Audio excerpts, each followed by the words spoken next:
다음은 바른 역사 정립을 위해 또 여순 민주항쟁을 조망하기 위해 역사 영토학자 장계항 박사님으로부터 해방 공간이 빚은 남남 갈등에 대한 발제를 들어보도록 하겠습니다.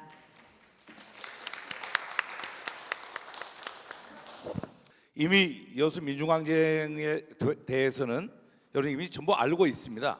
그래서 오늘 여러분들하고 제가 하고 싶은 얘기는 왜 이런 사태가 일어났는지, 시대적 조건과 여건, 조건, 환경, 이런 문제, 어떤 여건, 조건 속에서 과연 여순이라고 하는 괴물 같은 사건이 일어났는지 한번 간단하게, 아주 짧은 시간에, 많은 분들이 지방에서 왔기 때문에 시간이 없는 걸로 알고 있습니다. 그래서 차 출발 관계로 인해서 일부 분들이 빠졌는데 한번 좀 짚어보는 시간을 가져볼 수 있도록 하겠습니다. 먼저 이 여순 사태라고 많이 하죠. 여순 반란 사태라고 하고 여순 사건이라고 하고 이러는데, 오늘 민중항쟁이라고 하는 이 정명운동을 하기 위해서 먼저 우리가 역사가 뭔지 한번 간단하게 읊어보겠습니다. 역사라고 하는 것은 에드워드 헤르 칼은 이렇게 얘기했습니다. 역사는 어떤 측면에서는 표면을 얘기하는 게 아니고 이면을 읽고 이해를 해야 됩니다.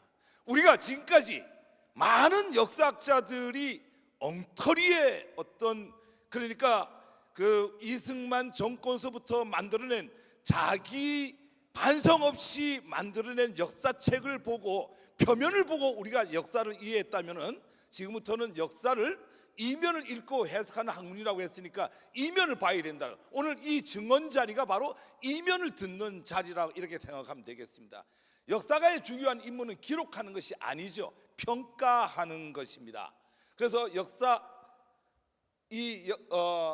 역사를 우리가 다시 정리를 해보면은, 역사는 단순한 기록물이 아닙니다. 무슨 얘기냐면은, 단순한 기록물이라고 하는 것은 어떤 사람이 어떤 사관을 갖고 썼느냐에 따라서 그 기록물을 본다고 하면 역사를 잘못 인식하고 있습니다. 대한민국 70년은 지금까지 여순에 대해서 잘못 인식했다라고 하는 겁니다. 바른 역사 정립을 위해서는 역사는 기록물만 보는 게 아니라 후세에 긍정적 영향을 끼칠 만한 가치가 있는 것을 개념화시킨 겁니다. 그래서 우리가 이 여순이라고 하는 많은 기록들이 있는데, 조금 전에 이 증언 같은 이런 기록들을 잘 보고 새로운 개념을 정립해서 가치를 만들어서 미래를 열어가야 되겠습니다. 우리가 이렇게 얘기합니다. 저를 보십시오. 이게 뭡니까? 누구든지 짜지 않고 서로 얘기하지 않아도 최고라고 이해합니다. 이런 걸 뭐라고 하는가? 심볼리즘이라고 합니다. 역사에도 심볼리즘이라는 게 있어요. 그러니까 우리가 말을 안 해도 세종대왕이나 이순신 어떤 분인지를 다 알고 있어요. 대한민국 5천만 국민이 다 함께 느낀다라고 하는 거죠. 이런 거를 우리가 역사의 심볼리즘화 됐다라고 합니다. 그러나 우리는 이승만과 박정희 이 반반 나눠져 갖고 이런 분들은 심볼리즘이 지금 안 돼 있습니다. 그래서 이 나라가 역사가 심볼리즘이 안 되면 그 나라는 되게 복잡하고 시끄럽고 싸우고 이렇게 되게끔 돼 있습니다. 우리 사회가 좀 더 성숙되고 선진화되려면 역사 심볼리즘이 만들어져야 됩니다.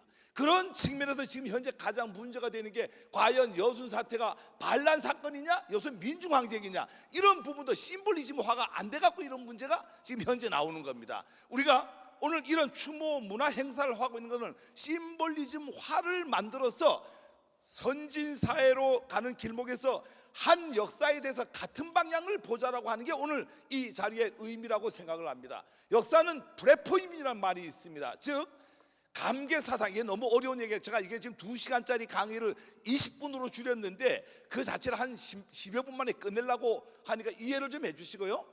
우리가 감개사상이라는 말이 있습니다. 영남에서 태어나면은요, 자기 성향 성격도 모르고 자기가 보수인 줄 알고 있어요. 호남에서 태어나면은 성향 성격도 모르고 본인이 진보라고 알고 있습니다. 우리 이거 버려야 됩니다. 이 알지도 못하고 제대로 정립이 안 된 이런 이념 사상 틀이 대한민국을 두 쪽으로 망가지게 만들고, 어제만 하더라도 한쪽에서는 촛불 시위를 하고 하자 태극기 부대라고 해갖고 이런 시끄러운 현상들이 바로 이 감개주의 때문에 그렇습니다. 붕어빵틀 이론입니다. 이게 영남에서 태어난, 영남 아버지 밑에서 태어난 자식은 밑도 끝도 없이 자기가 보수라고 우기고 있어요. 왜? 본 게 그거기 때문에 그렇습니다. 우리 이 틀에서 벗어나서 역사를 바르게 인식을 해야 됩니다. 그릇된 역사 인식은 그 자체가 계속 학습돼 갖고 온다라고 하는 것은 민족의 비극입니다. 우리는 그러다 보니까 많은 사람들이 아직까지 호남을 보고 빨갱이라고 하고 여순을 보고 빨갱이라고 합니다. 왜? 보고 듣고 배우고 알고 있고 인식하는 게 여수 순천 사람들은 빨갱이로 인식하고 알고 있기 때문에 빨갱이라고 부르는 겁니다. 이 틀에서 우리가 어떻게 벗어나야 되느냐? 바른 역사 정리뿐이 없습니다. 간단하게 아주 설명을 드리겠습니다. 우리는 1945년 8월 15일 날 해방이 되었죠. 주권은 없었습니다. 독립은 아직까지도 되지 않고 있습니다. 이게 지금 뭐 너무 복잡한 얘기죠. 가장 중요한 게 우리가 해방이 8월 15일 날 됐다는데 우리는 해방이 되지 않았습니다. 실질적으로 해방도 안 됐는데 여기에 관련돼서 일지로서 간략하게 제가 대신할 수 있도록 하겠습니다. 이게 여러분들 너무나 잘 알죠. 1944년도, 그러니까 우리가 여러분들이 얘기하는 해방 1년 전에 몽양 여운형 선생이 동경을 갔습니다. 가갖고 동경을 바라보고 그 시가지를 바라보고 예언을 합니다. 예측을 합니다. 일본은 대동아 전쟁에서 진다, 망한다. 그래서 우리는 가서 뭘 해야 된다? 독립을 준비해야 된다. 바로 넘어와서 1944년 8월 10일 날에 조선 건국동맹을 만들고요. 그리고 여러분들이 알고 있는 45년 8월 15일 날에 해방된 걸로 알고 있는데 실질적으로 해방이 되지 않았습니다. 아니, 일본이 뭐라고 했죠? 여러분들이 알고 있는 거는 효와 천황이 무조건 항복한다라고 알고 있습니다. 어디를 찾아봐도 그날은 효와 천황이 항복을 하지는 않았습니다.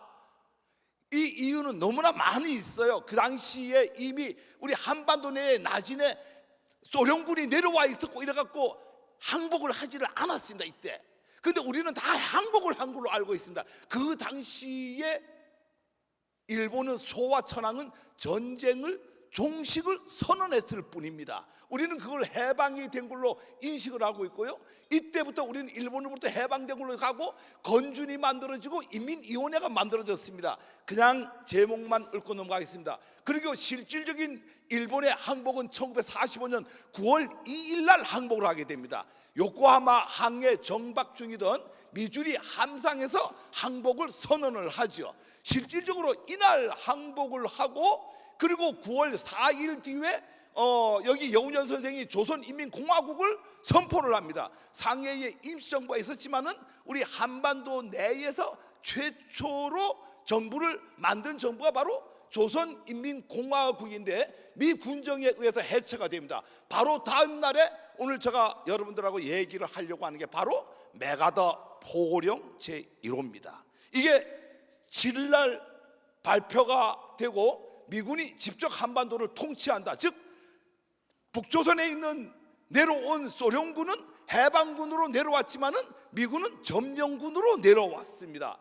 그렇게 하고 9월 8일 날에 인천 앞바다에 미 군정이 도착을 하죠. 여기서 영어 기독교 이런 얘기 나오는데 뒤에서 다시 얘기하기로 하고요. 9월 9일 날에 우리는 다시 미 군정 체제로 들어가게 됩니다. 즉 조선 총독부에서 아베 노부익교, 마지막 총독이죠. 아베 노부익교하고 하지 중장이 인수인계를 합니다.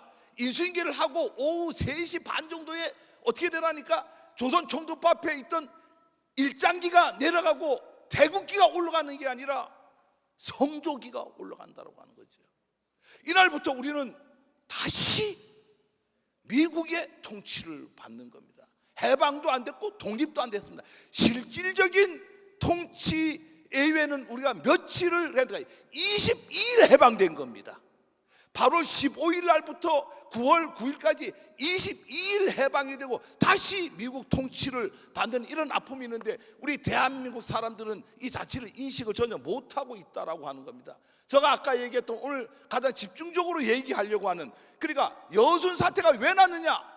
여기 광주에서도 몇 분 오셨는데 광주 우리 5.18 민주화 운동이 왜 일어났느냐. 이 바로 메가더 포고 정책 1호 때문에 모든 게 일어난 사건입니다. 여기서 제가 뭐 다 얘기할 수는 없고요. 3개만 얘기하겠습니다. 제1조가 뭡니까? 조선 영토 및 조선 인민에 대한 정부의 모든 권한은 나의 관할을 받는다. 새로운 통치를 하겠다. 일본이 물러가고 그 자리에 미국이 다시 들어온 겁니다.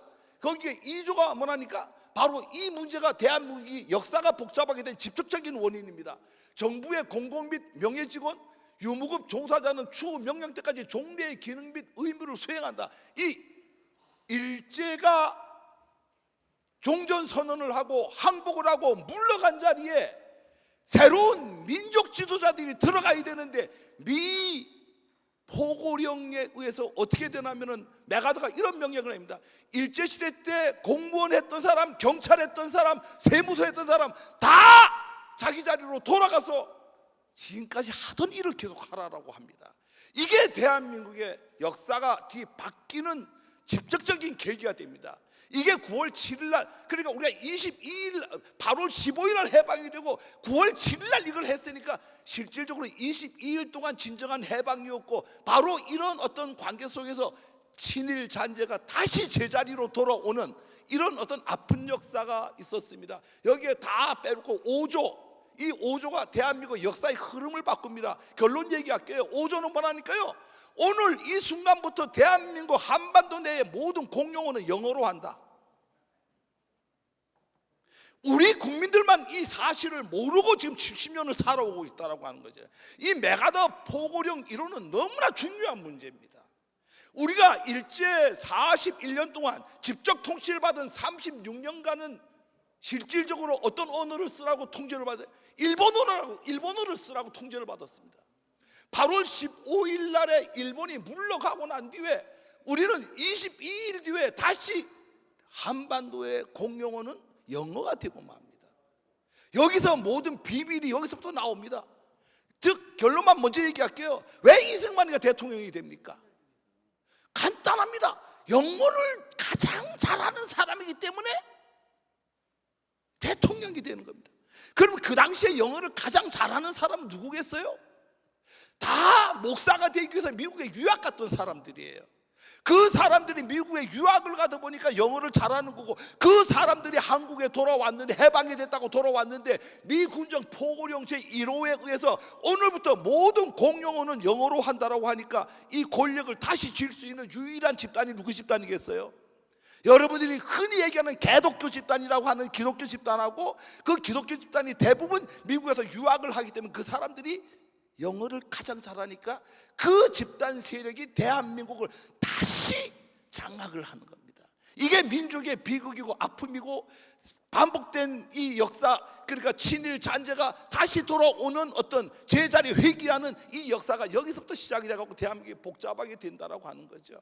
여러분들 이 국통맥을 좀 제대로 알아야 됩니다. 우리는 이 국통맥을 너무 모르고 살아와요. 우리가 조선이라고 하는 게 1392년에 왕국이 만들어지죠. 조선이 만들어지고 이 조선이 97년도에 다시 대한제국이 됩니다. 이 제국이 1910년부터 강점기를 맞고요. 이 강점기가 다시 해방 이후에 해방이 불과 22일입니다.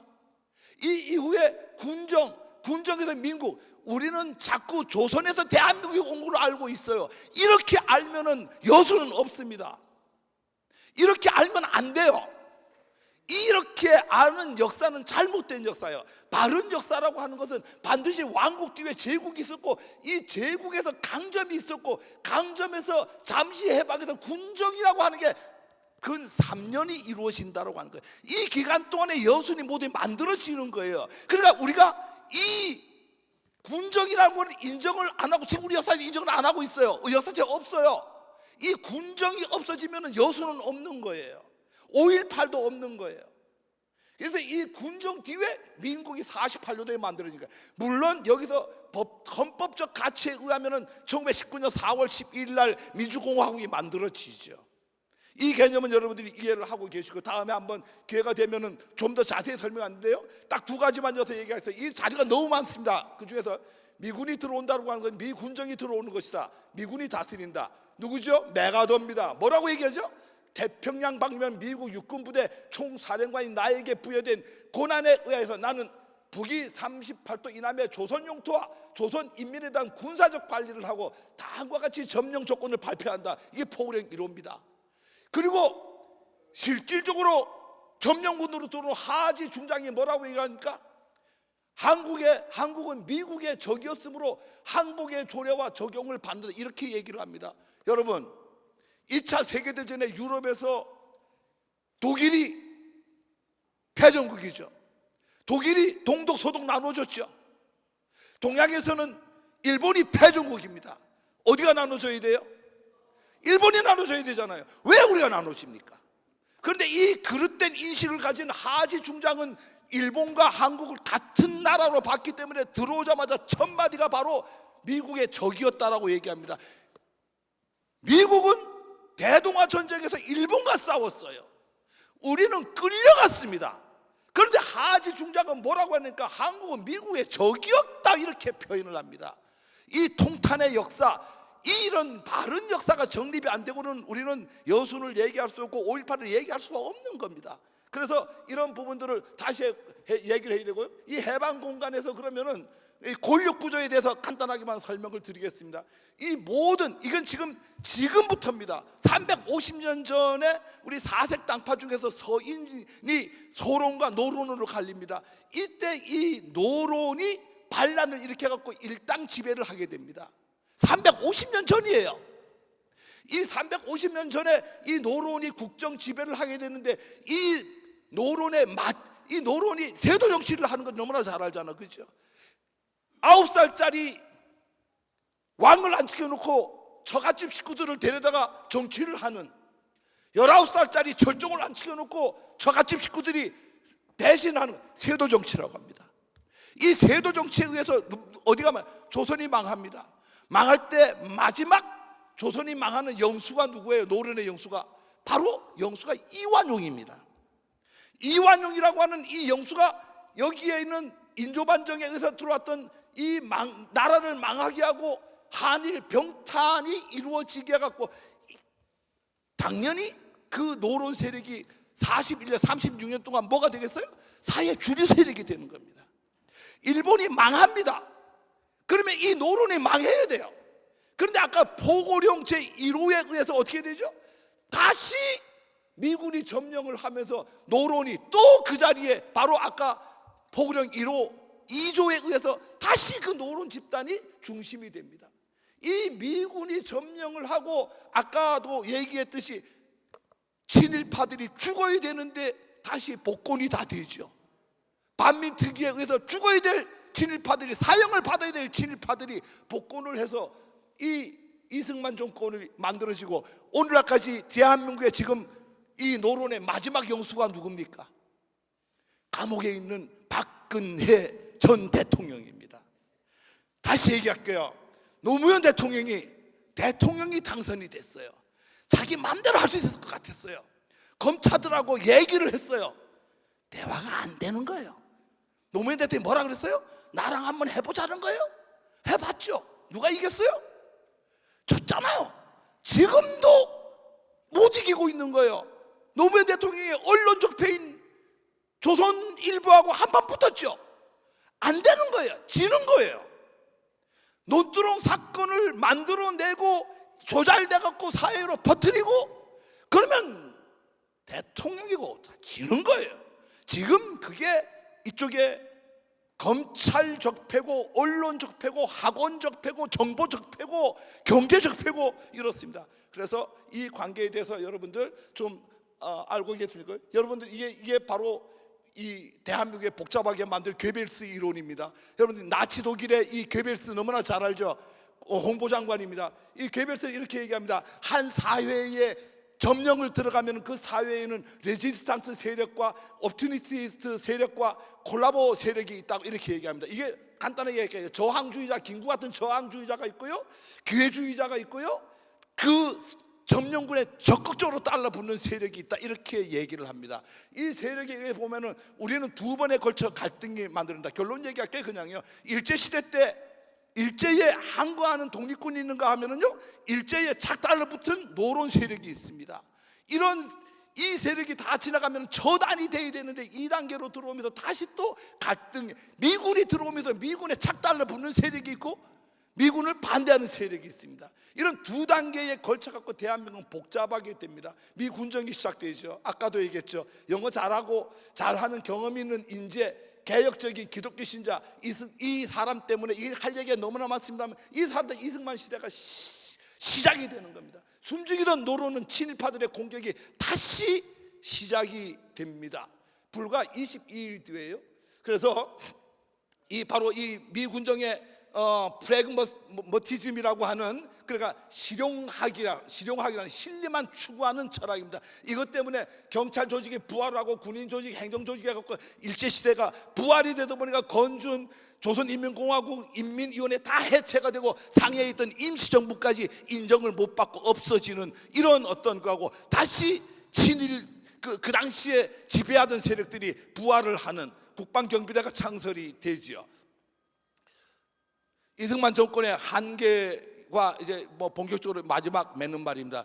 이 이승만 정권이 이 여순 문제가 여기서부터 발생이 된다라고 하는 거죠. 이승만 정권은요 보수의 기치를 내걸었어요. 그런데 민족주의 인사들과 불신관계입니다. 여러분 너무나 잘 알죠. 1922년도에 대한민국의 대통령으로서 최초의 탄핵을 받은 대통령이 누구예요? 이승만입니다. 원래대로 하면은 이승만이 대통령이 되면 누구를 다 써야 돼요? 친일파가 아니고 누구를 써야 되는 거예요? 그 민족주의자들 써야 되는 거예요. 자기가 독립운동을 했다라고 주장하려고 하면은 쓸 수가 없어요. 왜? 자기를 탄핵했던 사람들이에요. 자기를 탄핵했던 사람들이 쓸 수가 없는 겁니다. 영어만 잘하는 기독교인의 한계입니다. 이게 미국의 방향성. 이 얘기도 너무 긴 얘기든 그냥 생략을 하는데요, 여러분들 메카시즘을 너무나 잘 알 거예요. 그냥 공산주의 빨갱이로 몰아갖고 다 숙청을 해버리는 걸 메카시즘이라 그래요. 미국에 있는 상원의원 메카시 상원의원이 미국에서 이 시기에 그 짓을 했어요. 미 국무부에 265명의 빨갱이 공산주의자가 있다. 이 시기는 중국은 국공합작에 의해서 국공의 문제가 전쟁이 일어나고 중국이 공산화가 되고 소련이 동방정책을 펼치고 이런 시기다 보니까 미국에서 이 당시에 메카시즘이 유행을 해갖고 자기 정적들을 전부 빨갱이로 몰아죽였습니다. 영어 잘하는 이승만은 미국에 충성을 다해야 됩니다. 그러다 보니까 미국이 쓰고 있는 바로 이 빨갱이 문화를 도입을 하죠. 차용을 하죠. 그게 여순입니다. 그래서 친일주의자들 등용을 했기 때문에 정권의 정체성에 한계가 있습니다. 이건 되게 중요한 문제입니다. 이 당시에 국민과 경찰과 국방경비대 상호 인식. 국민들은요, 국방경비대는 지역 모병 항토사단이었죠. 잘 알잖아요. 지역 민도로 인식합니다. 우리 동네 아저씨고 삼촌이에요. 경찰은 어떻게 인식하냐면은 일제의 연장선으로 인식하는 거예요. 그러면 경찰과 국방경비대는 서로 어떻게 인식하느냐? 경찰은 국방경비대를 전부 빨갱이로 보는 거예요. 이 국방경비대는 경찰을 친일파로 보는 거고요. 이게 여순이 일어나는 직접적 원인이 베이스에 깔린 환경입니다. 이런 개념에서 정부가 갖는 이승만이 아까 메카시즘이라고 하는 것을 도화선을 던지니까 터져버리는 거죠. 거기서 무고한 자들이 희생이 되는 겁니다. 제주 4.3을 얘기 안 할 수가 없죠. 간단하게 얘기할게요. 제주 4.3은 너무나 잘 알으니까요, 이게 제주 4.3을 얘기할 때 많은 다른 얘기 하나도 안 할게요. 그냥 제주 4.3 항쟁은요 그냥 제주도의 문제예요. 이거는 이념의 문제도 아니고 빨갱이 문제도 아니고 아무것도 아니에요. 남도당 문제도 아니에요. 그냥 제주도 문제예요. 관덕정에서 마을에 기마병이 탁 쳤어, 애를. 그 경찰이 사과하면 끝내. 아무 일도 없었던 거예요. 끝내 사과를 안 하는 거예요. 대한민국 국민은 기마병 경찰에 대해서는 친일로 보기 때문에 대들은 겁니다. 한 건 거예요. 그냥 이거는 제주도의 문제입니다. 그냥 사과 없는 경찰의 행위에 분노한 거예요. 그래서 제주도민 95%가 파업을 합니다. 이게 제주 4.3이에요. 이 4.3에서 남도당과 아무 관계가 없었나 메카시즘 발동으로 남도가 연계를 지어갖고 다 죽인 거예요. 국민들이 얻어보면 그 속에 남도당도 있고 뭐도 있고 자유당도 있고 다 있을 거 아니겠습니까? 그 많은 제주도민 중에 남도당 몇 명이 있다고 남도당이 그 앞에서 좀 나선 몇 사람 때문에 전부 빨갱이로 몰아갖고 다 쏴 죽인 게 뭐예요? 그게 제주 4.3입니다. 여러분 개념만 인식을 하면 되는 거예요. 그러면 아까 얘기했지만 그런 일이 왜 발생이 됐냐? 너무나 간단합니다. 미국의 그 당시에 메카시즘이 미국 전체를 휩쓸고 영어 잘하는 이승만은 미국에 충성을 해야 되다 보니까 거기하고 교회를 같이 하고 이러다 보니까 새로 정권을 잡았는데 내가 민족주의적인 어떤 베이스는 없어요. 뭘로 보수를 해야죠? 빨갱이로 공산주의하고 대적하는 거를 새로운 이념의 프레임으로 만들어갖고 했고, 거기에 희생이, 일본 희생이 바로 제주 4.3입니다. 이 제주 4.3은 그냥 간단하게 설명을 드리면 경찰 서북청년회, 여러분들 서북청년회가 참 뭔지를 몰라요. 지금도 이 서북청년회가 이 서울시대를 활보를 하고 다니 21세기 벌건 대낮에. 서북청년회가 뭐예요? 서울을 중심으로 보면은 개성과 평양이 뭐예요? 서북쪽입니다. 이 개성과 평양에 있는 서북에 있던 사람들이 38도선을 내려와. 이 개념은 여러분들이 정확하게 좀 인식을 하고 가는 게 좋습니다. 왜 중요하냐면은 이 당시에 하바롭스크에서 김일성이가 원산항을 들어옵니다. 원산항을 들어가고 원산에서 평양까지 들어가는데 열렬한 지지를 받고 환영을 받으면서 평양에 입성을 해요. 왜? 인민위원회를 김일성은 승낙을 해줬고 미군은 점령군에서 보니까 건준 인민위원회 모든 것들을 상해 임시정부까지 부정을 했어요. 그래서 거기를 해방군이라고 하는 거고 이걸 점령군이라고 하는 거예요. 환영을 받고 들어가서 제일 먼저 한 게 토지개혁을 합니다. 토지개혁을 하다 보니까 큰 땅 갖고 있는 사람이 토지를 간단하게 다 뺏기죠. 자, 문제가 여기서 대한민국의 또 하나의 변곡점이라 합니다. 누가 뺏기겠어요? 딱 두 세력이 뺏깁니다. 땅을 많이 갖고 있던 세력이 뺏겼을 거 아닙니까? 누가 땅을 많이 갖고 있었겠어요? 첫 번째 땅을 많이 갖고 있는 사람은 친일 세력이에요. 친일에 합작을 해갖고 공로를 세워갖고 땅을 많이 받은 사람이 땅을 많이 뺏겼어요. 두 번째가 누구예요? 개화된 사람이에요. 누구예요? 다 기독교인들이에요. 그 사람들이 평양에서 땅을 다 뺏기다 보니까 개성, 평양에서 뺏기다 보니까 전부 야반도주해갖고 38선을 넘어옵니다. 문제는 38선에 넘어온 사람들이 신원을 보증할 데가 없어요. 신원을 누가 보증해줘요? 이승만 전 대통령이 영락교회를 통해서 인우보증을 해줍니다. 인우보증이 뭔지 알죠? 내가 니를 보증해주라. 그래서 이 사람들은 김일성 조합대학교 2학년 다니다가 내려오면 바로 3학년으로 편입을 시켜주고 영락교회에서 도장만 찍어주면 되는 거예요. 그 사람들이 누구예요? 서북청년단이에요. 이 서북청년단은 먹고 살 방법이 없으니까 전부 경찰 복장을 입혀줍니다. 공로를 세우면 본 경찰로 승급을 시켜줍니다. 제주도에 투입을 합니다. 무차별 사살합니다. 왜? 공로를 세워야 되니까요. 그래야지 진짜 경찰이 되니까. 보이는 게 없습니다. 기독교 사상 없습니다.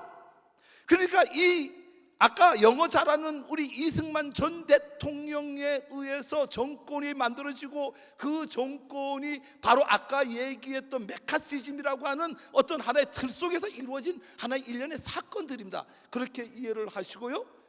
이제 뭐 그냥 평화적으로 해결을 하려고 했는데 정부는 평화적 해결을 원치를 않았습니다. 여러분들 김익렬과 김달삼을 너무나 잘 알죠. 그래서 생략하겠습니다. 이 얘기하다 보면 끝이 없어요. 그래서 김익렬이가 어떻게 되죠? 그냥 서로 간에 이 무력 없이 그냥 평화적으로 하려고 했는데 정부에서 반대를 합니다. 누가 반대해요? 조병무가 반대합니다. 조병이 내려와서 야 너네 빨갱이 새끼들하고 우리 어떻게 왜 임마 너네 맘대로 임의대로 처리했어 하고 전쟁을 일으키는 거예요. 그래서 김익렬은 어떻게 되죠? 해임이 되고 14연대로 전출이 되는 겁니다. 14연대로 전출이 돼갖고 와갖고 뭐라고 얘기합니까? 지금 제주도에서는 터무니없는 일이 일어나고 있다. 제주도민을 학살하라, 토벌하라. 이게 김익렬 14연대장이 와서 했던 얘기예요. 그렇게 그 이후에 박진경기가 와갖고 뭐 헛소리를 합니다. 북동산 얘기하는데 다 생략을 하고요. 무차별 토벌을 시작을 합니다. 진압은 필요 없다. 무조건 사살하라. 결국은 박진경은 부하에 의해서 문상길 중위하고 손선호 하사에서 죽음을 당합니다. 죽으면서 뭐라고 해서 우리는 제주도민의 이름으로 너를 처형한다 하고 사살을 해버립니다. 자기 상관을. 아픈 역사죠. 그래서 이 바로 이런 일이 일어나고 여수의 비극이 시작이 되죠. 마지막 다 왔습니다. 14연대를 토벌대로 보내라. 제주에 아까 그런 일이 일어나니까 바로 토벌대로 보내라고 향토 국방경비대 14연대는 제주도민을 토벌하라고 10월 19일 날 명령이 내립니다. 간단하게 얘기해요. 경찰은 치안이죠. 국군은 뭐예요? 국가 민족을 지키는 거예요. 제주도에 토벌을 하라고 하니까 군인이 어떻게 자국민을 토벌할 수 있습니까? 거부하는 거예요. 항명이 아니에요. 토벌에 거부하는 거예요. 그래서 출동 거부의 핵심인 김지현은 이렇게 얘기하죠. 여수 주둔 국방경비대 14연대 제주도 토벌 출동 명령 거부는 국군 사명에 부합하지 않는 부당한 명령을 거부할 뿐 절대 항명 아니다. 이래서 만들어진 게 뭐예요? 제주 토벌 출동 거부 병사위원회 조직이 만들어집니다. 마지막으로 이거 읽으면 끝날 것 같아요. 애국 인민에게 호소함. 우리들은 조선 인민의 아들, 노동자, 농민의 아들이다. 우리는 우리들의 사명이 국토를 방위하고 인민의 권리와 복지를 위해서 생명을 바쳐야 한다는 것을 잘 안다. 우리는 제주도의 애국 애민을 무차별 학살하기 위하여 우리들을 출동시키려는 작전에 조선 사람의 아들로서 조선 동포를 학살하는 것을 거부하고 조선 인민의 복지를 위해서 총궐기하였다. 딱 두 가지만 주장을 합니다. 1번이 뭐예요? 동족산장 결사반대. 2번이 뭐예요? 미군 즉시 철퇴. 이 예외는 없습니다. 요구하는 게. 이게 왜 항명이냐라고 하는 거예요. 그래서 말 그대로 토벌 출동 거부 병사위원회에서 하고 동족 장산에 결사반대하고 미국 철수 9호까지 걸고 이렇게 해서 동부지역 경찰 토벌하죠. 그래서 여기서 우리가 마지막으로 얘기할 것은 출동 거부의 14연대 행동에 자극받은 여수 순천 지역의 인민위원회가 그 당시에 활성화가 됩니다. 이 활성화돼 갖고 향토부대인 14연대는 누구예요? 아까 향토부대라고 그랬잖아요. 친구이자 아들이자 삼촌이에요. 그 사람들이. 그래서 거부하고 이 14연대 문제가 아니에요. 지금 이거는 그냥 그 지역민들이 항쟁을 합니다. 그래서 우리는 민중항쟁으로 변모가 된 겁니다. 그래서 우리가 14연대는 구례를 통해서 14연대는 바로 지리산 들어가서 빨치산 활동을 하게 되죠. 이거 우리가 말하는 신빨치산과 구빨치산에서 구빨치산에 포함이 되는 거고요. 여수는 인민위원회가 주동해서 민중항쟁을 계속 일어나게 됩니다. 그래서 여수 순천 불법 계엄령이 48년 10월 22일 날 일어나죠. 간단하게 죽입니다. 우익분자가 제 좌익 이르면 죽는 겁니다. 미군 팬티 입으면 죽는 거예요. 하얀 고무신 실었으면 죽는 거예요. 그냥 가장 억울한 게 뭐라니까 우익 인사가 손가락 지적하면 죽는 거예요. 이게 동족 상전의 비극이 아니고 뭐겠습니까? 그래서 학살을 위해서 어차피 죽을 바에 항쟁을 한 게 민중항쟁입니다. 왜 아직까지 여순 항쟁인가만 잠깐만요. 이게 되게 중요한 거기 때문에 이거 좀 얘기할게요. 이 이승만 정권이 자기 정체성을 만들기 위한 계기를 만들어. 이게 제가 이번 논문을 11월 달에 발표를 합니다. 거기에 지금 이 내용이 주제입니다. 이게 뭐냐니까 이 여순 항쟁이 왜 일어나냐 이거죠. 아까 얘기했죠. 민족성이 민족주의자가 아니에요. 독립운동도 없어요. 그런데 자기는 보수주의자의 그게 대장이 돼야 되는 거예요. 거기에 자기 정체성을 만들려고 하다 보니까 그 당시에 세계적 열풍을 일으키던 메카시즘을 차용을 해갖고 거기에 본때기를 보여준 게 제주고 순천입니다. 거기를 위해서 정권의 유지를 하는 기초의 틀을 만들죠. 그 유명한 바로 1948년 12월 1일 날 만들어진 무시무시한 국보법이 이때 만들어져 갖고 지금까지 존재하고 있는 게 국보법입니다. 그래서 자기 정체성을 만들어내는 거죠. 너무나 잘 알죠. 48년 11월 뭐라고 얘기합니까? 남녀 아동까지 일일이 조사해서 불순분자를 다 제거하시오. 이게 그 국무회 연설에서요 쭉 보면은 법의 존엄성을 표시해야 요청된다고 다 죽이라고 얘기를 합니다. 마지막으로 5개로 정리해봤습니다. 왜 아직도 여수 반란으로 사람들이 알고 있는가? 간단합니다. 21세기 지금까지도 빨갱이 프레임의 메카시즘 시각이 우리 사회에 아직까지 존재합니다. 이거 못 없애면은 여수는 영원히 반란이라고 사람들이 인식을 할 거예요. 이거 빨리 우리가 전환을 해야 됩니다. 국가 권력과 국가 권력의 관계로 머물러 항명 사건으로만 인식합니다. 즉 국가의 권력이 14연대라는 국가 권력으로만 인식을 하는 거예요. 우리 국가라고 하는 개념은 가장 기초가 민중입니다. 민중의 시각은 없는 거예요. 민중의 시각을 요만큼이나 봤다면 민중항쟁이라는 말을 붙였을 겁니다. 단순히 이거는 자꾸 이 국가라고 하는 권력이 국가 권력에 대해서만 행해진 거기 때문에 항명이라고 우기는 겁니다. 이거는 법적으로 재판하면 반드시 이길 수 있는 부분이에요. 세 번째는 여순 인민위원회 민중항쟁 사건으로 에세. 아까 얘기했던 민중항쟁인데 이 뒤에 이미 14연대는 바로 구례로 들어갔어요. 발치산 해갖고 다 들어가고. 누가 마지막에 했어요? 인민위원회가 활성화되고 활동을 한 거예요. 그런데 국가 권력은 뒤에 있는 국가 권력을 인정을 안 하고 보지 않고 오로지 뭐만 보고 가는 거예요? 그냥 14연대 항명 가는 일부의 그 짧은 순간 이만큼의 거기서 요걸 갖고 우기는 겁니다. 노론 세력이 사회 주립 편입 이후 지금까지 편승하고 있습니다. 이게 바로 가장 중요한 학교 교육의 문제입니다. 우리는 다행히도 여순 반란 사건을 지금 여순 사건으로 이렇게 했는데 이 여순 사건이 아니고 민중항쟁으로 빨리 편입이 돼야 된다고 하는 거예요. 여순 사건의 산물이 국가보안법에 의해서 통치되는 사회다 보니까 아직까지 이 프레임이 그대로 존재하는 겁니다. 여순 사건은 여수와 순천의 인민의회에 의해 만들어진 민중항쟁 운동입니다. 국가 권력을 통한 여순 민중항쟁으로 유명을 달리하신 1만 2천 명의 희생자를 추모하고 그 유가족을 위로합니다. 네, 장기영 박사님 감사드립니다. 네, 큰 박수 부탁드리겠습니다.